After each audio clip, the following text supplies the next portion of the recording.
안녕하세요, 일렉트로캠입니다.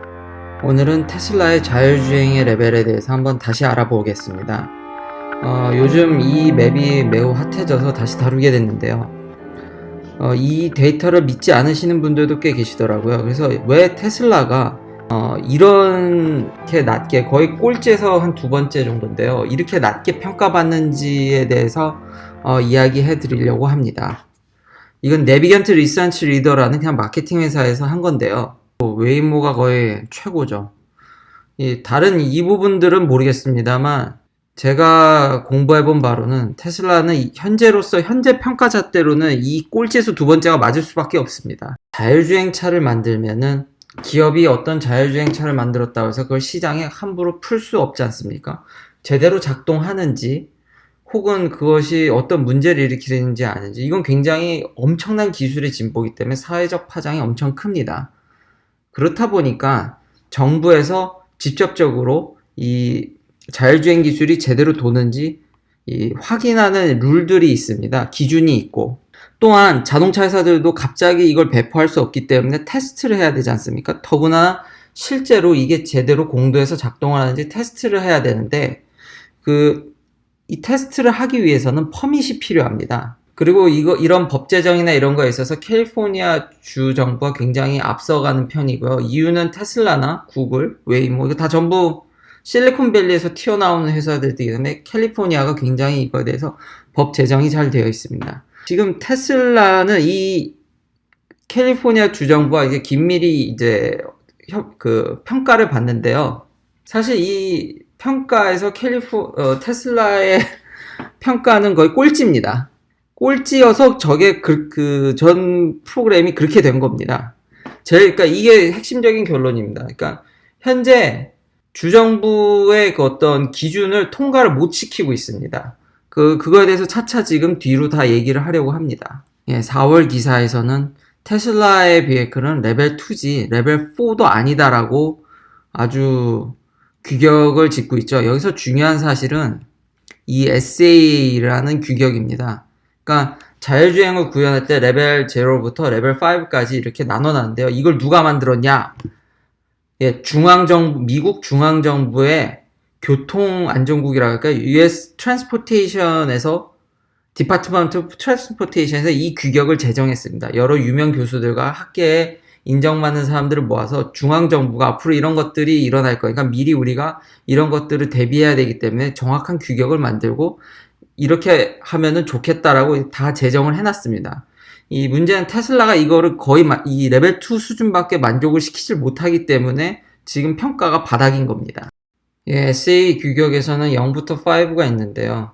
흔히 말하는 이제 저희가 뭐 그러니까 레이더 크루즈 컨트롤, 차간 거리 조절 이런 것들이 전부 다 이런 드라이버 어시스턴트에 들어가는 거고, 테슬라 같이 라인을 읽고 이제 정말 테슬라의 그런 라인 추정성은 저도 인정합니다. 다른 현재 팔고 있는 차에 비할 바 아니면 좋지만 이게 레벨 2고요. 그리고 컨디셔널 오토메이션, 그러니까 어떤 조건 하에서는 셀프로 하고 거의 대부분을 하는 게 4고 이제 완전 사람 없이 하는 게 레벨 5입니다.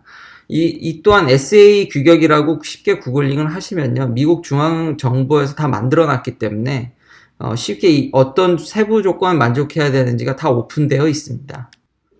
최근에도 이와 관해서 테슬라도 잘 인지하고 있는지 이제 기자 간담회 같은 거를 열었고요. 한국에서 그런 맵이 핫하듯이 여기서도 온갖 기자들과 전문가들이 그 부분에 대해서 집중적으로 파고듭니다.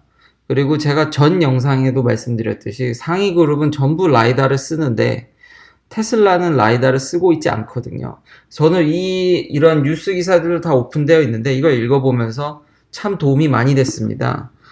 테슬라가 지향하는 자율주행과 현재 최고의 자율주행 성능을 보유하고 있는 웨이모의 접근 방법이 전혀 다르다라는 걸 알게 됐고, 그래서 테슬라도 약간 억울한 면이 조금은 이해가 됐습니다. 일론 머스크가 하는 얘기도 이렇게 자세히 듣다 보면 직접적으로 얘기하지 않지만 웨이모의 뒷배는 구글이죠. 테슬라가 정말 성장하고 좋은 회사이긴 하지만 구글에 비하면 아직 한없이, 구글은 시가총액이 1000조가 넘는 회사니까요. 그러니까 구글의 뭐 막강한 파워로 뭐 억울하다는 듯한 얘기도 좀 표현하는, 이건 제 생각입니다. 그런 느낌도 들긴 했었는데요. 그러면서 이제 어떻게 다른가를 제가 이제 말씀드리려고 합니다. 첫째는 이제 테슬라는 절대로 라이다를 쓸 생각이 없습니다. 라이다를 전번 시간에 말씀드렸듯이 주변에 레이저를 한 150만 개를 뿌려가지고 정확하게 옵스트러클의 이제 어떤 거리를 보는 거죠. 예. 이것이 라이다가 보는 이미지고, 거리는 이제 환경에 구애받지 않고 정확히 잴 수 있으나, 일론 머스크의 이런 부분은 굉장히, 이런 저도 공감을 했습니다. 이 150만 포인트, 그러니까 150만 개의 화소라고 생각하시면 됩니다. 그러니까 정말 저 어렸을 때 휴대폰 카메라 화소 수준? 그러니까 라이다는 거리는 정확히 재는데, 클래시피케이션이 안 됩니다. 이 물체가 뭔지에 대해서 정확히 알기가 힘듭니다. 왜냐면 150만 원 화소밖에 안 된다고 생각할 수 있으니까요. 그러니까 이미지로 하이 레졸루션 이미지를 얻어서 클래시피케이션이 확실히 돼야지 거리만 정확히 알아서 된다가 아니라는 게 일론 머스크의 생각입니다. 정확히 알아서 그때그때, 그러니까 자율주행을 한다고 해서 교통사고가 아주 현재에 줄겠지만 특정 상황이 발생할 텐데, 그럴 때마다 이 물체의 어떤 정확한 클래시피케이션이 돼야지 어떤 사람인지 자동차, 사람이면 어떤 사람이고 자동차면 이게 트럭인지 이게 정확히 알아야지 확실한 판단이 되지, 거리만으로는 부족하다는 거죠. 더군다나 레이저를 1000만 개 쏘면 이해하겠지만 150만 개짜리 레이저로 도대체 뭘 하겠냐고 묻는 거죠, 일론. 그리고 라이다는 무지무지 비쌉니다. 그리고 일론 머스크 생각은 라이다는 백날 대량 생산에 들어가거나 뭘 하더라도 가격이 절대 싸질 수 없다고 보는 입장이고요. 웨이모나 구글 측에서는 가격이 다운될 거라고 보고 있고, 두 번째로 이런 로봇택시, 자율주행이 이제 상용화된 세상에서는 저희가 생각보다 차들이 많이 서 있지 않습니까? 그래서 그런 것도 우버에서 그래서 우버가 착안을 한 거고요. 그 서 있는 차를 좀 이용해 보자. 그렇기 때문에 차가 좀 비싸지더라도 차가 그렇게 우리가 많이 필요하지 않을 거기 때문에 괜찮다는 입장이고, 테슬라는 자기가 차를 많이 팔아야 되지 않습니까? 그리고 싸고 좋은 차를 파는 게 이분들의 목적이기 때문에 이걸 부합하지 않는 거죠. 여기서부터 이미 의견이 완전히 다르죠. 앞으로 몇 편은 이런 테슬라의 어떤 자율주행의 현재 평가, 정부 규제, 그리고 다른 회사들과 비교를 계속해서 아마 몇 편을 만들 예정입니다. 그래도 일찌감치 결론을 내드리면, 보시면 US Department of Transportation에서 이 만든 SA 규격을 자꾸, 보면 머스크는 이거에 맞는 어떤 평가를 하고 있는데 이걸 안 쓰려고 하니 바닥을 칠 수밖에 없는 상황인 겁니다. 언젠가는 테슬라가 이 미국 정부의 어떤 뜻을 그러니까 어떤 뜻? 규제, 규격? 이런 요구 조건을 만족시키지 않고서는 자율주행차를 시장에 내놓을 수가 없습니다. 아무리 테슬라가 큰다 할지라도 미국 중앙정부의 뜻을 거스를 순 없죠. 언젠가는 이게 된다는 거를 확실하게 정부와 얘기를 해서 보여주지 않는 한 자율주행 차를 출시하기는 제가 볼 땐 웨이모가 훨씬 더 앞서 있는 건 맞습니다. 갑자기 테슬라가 개발하고 소프트웨어를 배포했다가 그게 중앙정부의 허락 없이 그런 일을 하면은 차를 못 팔겠죠. 당연히 이건 엄청난 페널티를 먹을 겁니다. 그렇기 때문에 아직은 좀 조심해서 사용해야 되지 않을까 싶습니다.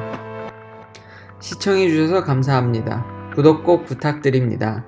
앞으로 할 테슬라 자율주행에 대해서 사실 제가 전에 올렸던 테슬라 자율주행과 딥러닝에 대한 편이 많이 베이스를 이야기해 주니까 그것도 한번 다시 시청해 주시면 감사하겠습니다.